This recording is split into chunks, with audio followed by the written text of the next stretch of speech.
Hey y'all, Halfmilesniper here. We got a pistol match going on. We're on a bay, no targets, not planning on doing a lot of shooting. We're going to talk about a gun, kind of a special gun. So y'all sit back, kick your feet up, enjoy the ride.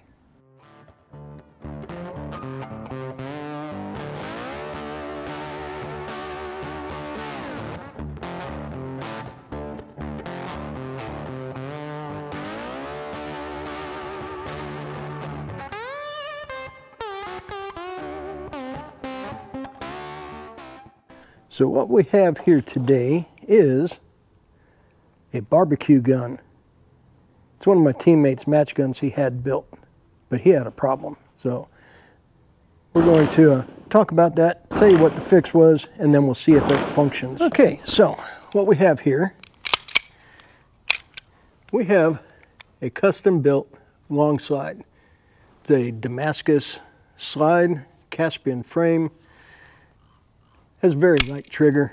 It's got jeweled chamber here on the barrel and a very light 3.5 pound trigger.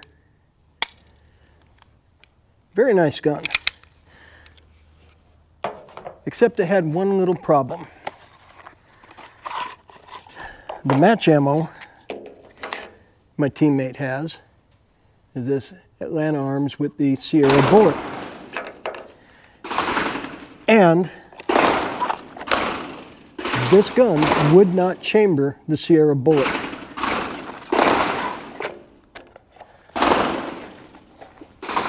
The Sierra bullet would sit about that proud out of the chamber.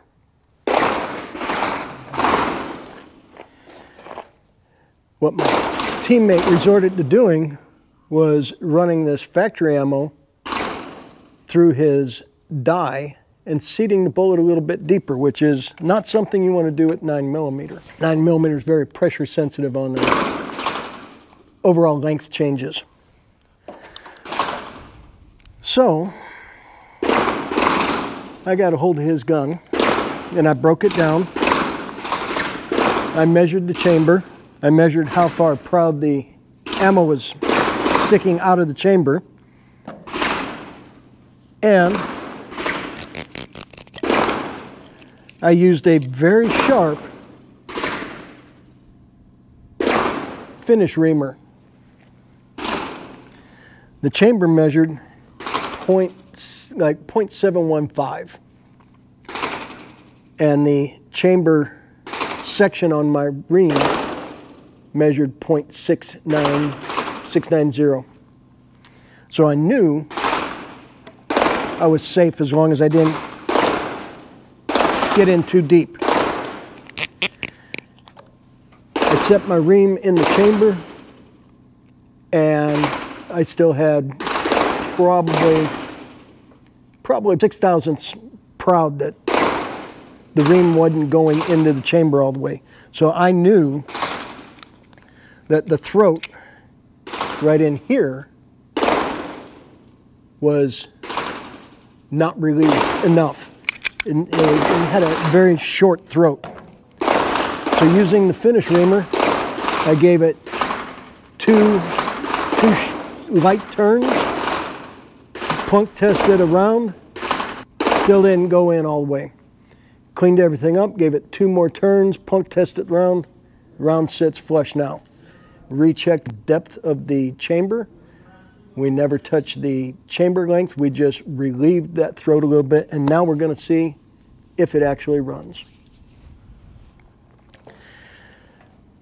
Sometimes you got to go a little bit slow, and you only remove a little bit of metal at a time because you can't put it back. And it's really scary to take somebody's custom-built gun and put a cutter to it. Let me load up a couple of rounds. We'll turn the camera around and we'll see if the gun functions. So now that we're out here in the sun and we got a little bit better view of it, we got a Damascus slide, kind of a raindrop pattern Damascus. The chamber area here is jeweled, has stag grips. On the other side here, we've got our slide release and our safety, and everything's polished to high polish.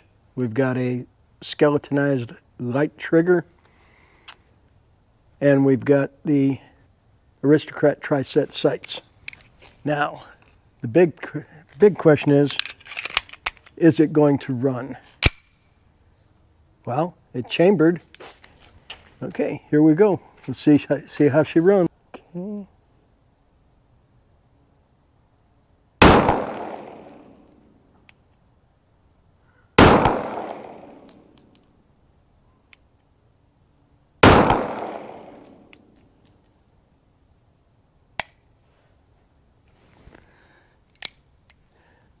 That might be a dud round.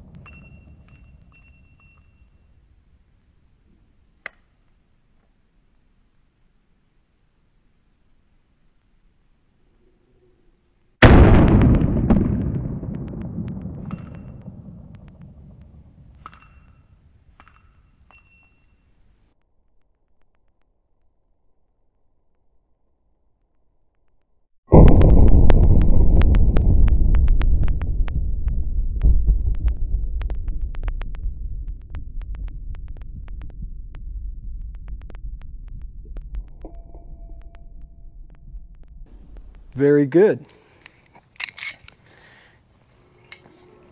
It runs.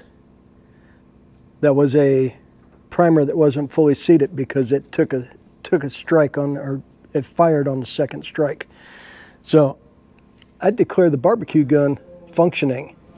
So looking at the primers here, I don't know how well this is going to show in the bright light.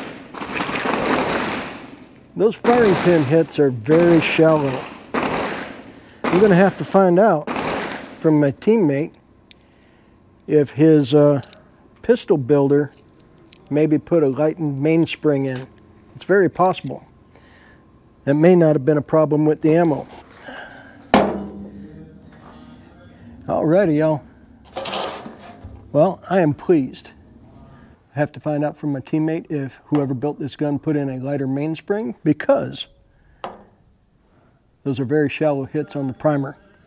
And we did get that one round to go bang on the second strike by simply hammering back and letting it get hit again. I wasn't working on the mainspring, I was working on the rounds chambering. Those rounds all chambered. We are good to go. This gun is functioning. Once we find out if the mainspring's been lightened, well, we can put a heavier mainspring in and guarantee 100% ignition. And my buddy's barbecue gun can be shot in competition without concern. Beautiful, beautiful barbecue gun. I didn't notice it until after I had finished talking, but the hammer is also jeweled. And all the pins are polished. I didn't notice that before. And the screws for the grip screws have even been engraved with a little kind of a rosette. Very, very fancy. Pretty cool. Alrighty, y'all. Well, this was just a really quick, short video. Minimal shooting. More talking, but hey, it happens sometimes. I gotta go back over to the pistol match, get some shooting in. I want to thank y'all for hanging with me, watching the videos, commenting, liking. Those of you who have subscribed, thank you. We are closing in on 2,500 subscribers now. Pretty cool. And my teammate made me a hat. I kind of like that. Now if I can figure out how to get those made commercially, that'd be pretty cool. And with all that being said, it's Halfmilesniper reminding y'all, carry everywhere you can. It's only getting crazier out there. Get a CCW if you need one. If you're in a constitutional carry state, of which there are 27 now, almost 28, but somebody didn't pull it off. There's no reason not to be carrying. And again, if you're in a constitutional carry state, get a CCW anyways, just because you might travel. Again, thank you. And once more, this Half Mile Sniper reminding y'all to stay safe, keep shooting, and we'll catch you next time.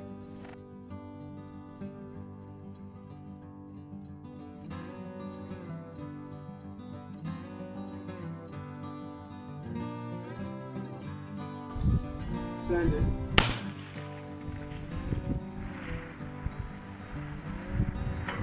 Hit.